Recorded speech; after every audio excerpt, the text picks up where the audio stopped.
Welcome to STV life. இன்னைக்கு வீடியோவில் என்ன பார்க்க போகிறோன்னா, திறமை இருந்தால் எங்கே வேணாலும் ஜெயிக்கலாம் என்பதற்கு சிறந்த உதாரணம் ஆதவ் அர்ஜுனா. ஒரு சாதாரண பாஸ்கெட் பால் பிளேயராக தன் வாழ்க்கையை தொடங்கி இன்னைக்கு தமிழக அரசியல் தளபதி விஜய் அவர்களின் நம்பிக்கைக்குரிய ஒருவராக மாறி இருக்கக்கூடிய ஆதவ் அர்ஜுனாவை பற்றி முழுக்க அவருடைய வாழ்க்கை வரலாறு இந்த வீடியோவில் நம்ம பார்க்க போகிறோம். அதுக்கு முன்னாடி நம்மளோட சேனலை ஃபர்ஸ்ட் டைம் விசிட் பண்ணுறீங்கன்னா இந்த வீடியோக்கு ஒரு லைக் போட்டு மறக்காமல் சப்ஸ்கிரைப் பண்ணிக்கோங்க. வாங்க வீடியோக்குள்ளே போகலாம். ஆதவ் அர்ஜுனா அவர்கள் கோயம்புத்தூரில் பிறந்தவர். சின்ன வயசுலேயே விளையாட்டில் மிகுந்த ஆர்வம் கொண்டவர். குறிப்பாக சொல்லணும்னா கூடைப்பந்து அதாவது பாஸ்கெட் பால் விளையாட்டில் மாநில மற்றும் தேசிய அளவில் பல போட்டிகளில் பங்கேற்று தன்னுடைய திறமையை நிரூபித்தவர். விளையாட்டு வீரராக மட்டும் இல்லாமல் சிறந்த நிர்வாகியாகவும் தன்னை வளர்த்து கொண்டவர். தமிழ்நாட்டோட கூடைப்பந்து கழகம் இதன் பொதுச் செயலாளராக பொறுப்பேற்று வீரர்களுக்கு தேவையான வசதிகள் மற்றும் போட்டிகளை முன்னாடி நின்று நடத்தினார். இந்திய கூடைப்பந்து சம்மேளனம் BFI 2023 நடந்த தேர்தலில் வெற்றி பெற்று இந்திய கூடைப்பந்து சம்மேளனத்தின் தலைவனானார்.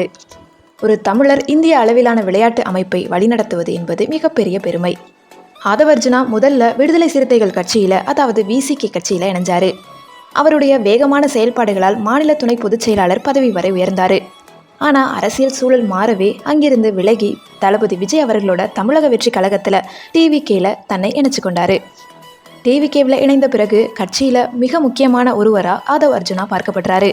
ஒரு கார்ப்பரேட் கம்பெனியை போல கட்சியை எப்படி வழிநடத்தணும், பூத் லெவல் கமிட்டிகளை எப்படி அமைக்க வேண்டும் என்பதில் இவர் நிபுணத்துவம் பெற்றவர்.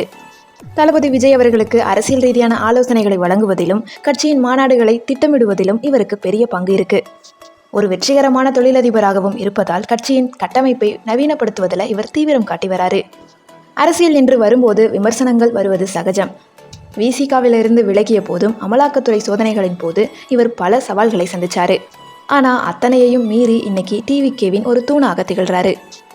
விளையாட்டு மைதானத்தில் பந்தை எறிந்து ஸ்கோர் செய்த ஆதவ் அர்ஜுனா இப்போ அரசியல் களத்தில் TVKவிற்காக ஸ்கோர் செய்து வராரு.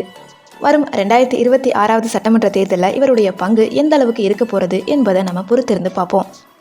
இந்த வீடியோ உங்களுக்கு பிடிச்சிருக்குன்னு நினைக்கிறேன். இந்த வீடியோ பிடிச்சிருந்துச்சுன்னா லைக் பண்ணுங்கள், கமெண்ட் பண்ணுங்கள், ஷேர் பண்ணுங்கள். சப்ஸ்கிரைப் பண்ணாமல் பார்த்துக்கிட்டு இருந்தீங்கன்னா ப்ளீஸ் சப்ஸ்கிரைப் பண்ணிக்கோங்க. தேங்க்யூ ஸோ மச் ஃபார் வாட்சிங்.